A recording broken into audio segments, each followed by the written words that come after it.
Wilson Riles was born on June 27, 1917, in Alexandria, Louisiana, and was adopted at the age of 12 by Narvia Bryant and her husband, Leon, both of which instilled Wilson with the importance of a good education. So, in 1932, Riles made great efforts to attending an accredited high school. The only problem?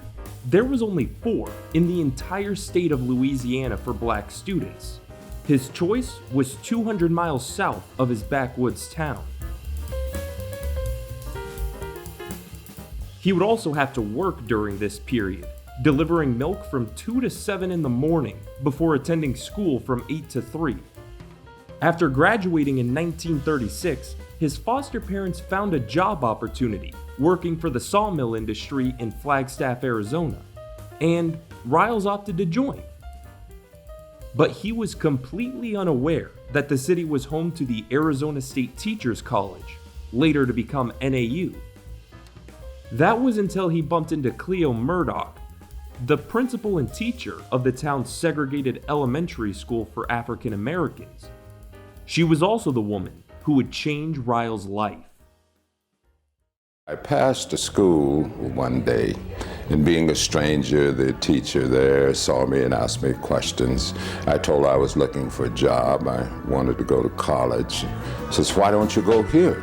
She says, "I'm going to send you over to talk to the registrar."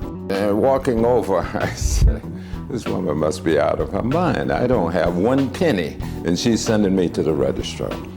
This event really changed Wilson's life. Had he been walking by the school 5 minutes earlier or 5 minutes later, they may not have met. Wilson's life may have turned out differently. But fortunately for Wilson, as well as Cleo and many others, they did meet. I went in, and he said, "You're very lucky. We just got a grant from the federal government, and we can give you a job on the campus." The support of the grant and other side jobs paid for his schooling, and in 1940, Riles became the first black student to graduate from the college.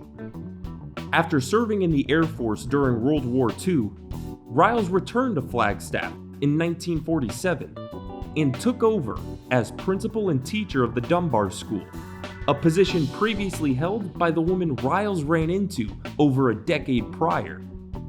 Working alongside his wife, Mary Louise Phillips, the two spent the next 7 years devoting their time to educating the black youth of Flagstaff.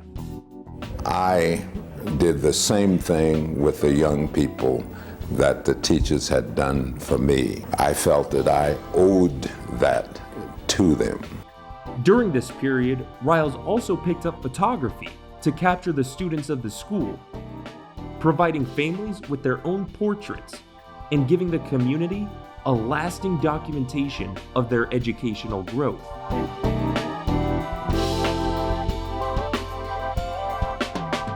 In 1952, Riles helped lead the efforts to desegregating the elementary schools of the city, 2 years before the ruling of Brown versus Board of Education.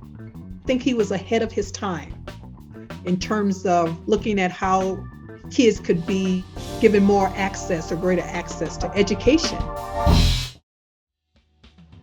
In 1954, Riles, Louise, and their 4 children moved to California, where Wilson joined the Department of Education as a consultant. By 1965, he was appointed to lead a new federal educational program where he managed $100 million annually used towards enhancing the education for over 4.5 million children in low-income families. He was so exceptional that his work became a model for similar programs across the nation. The quick ascent left his eyes on a single position in 1970, the state of California's Superintendent of Public Instruction. The idea seemed far-fetched to say the least. This was an elected position, not appointed, and no African American had ever been elected to a statewide office in California prior. Riles also had no experience in politics, making his own wife skeptical on the decision. But his focus always remained on what was best for the children. So, he was able to convince her, along with the rest of the state.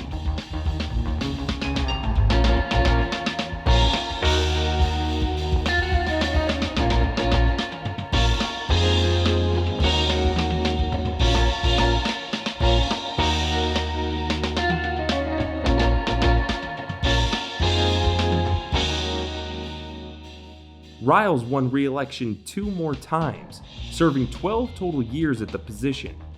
He also went on to receive the Spingarn Medal, the highest award for the NAACP, had established an endowment at NAU, got a building on campus named after him, and most recently, his own street, right next to where the Dunbar School once resided, in what is now the Cleo Murdoch Community Center.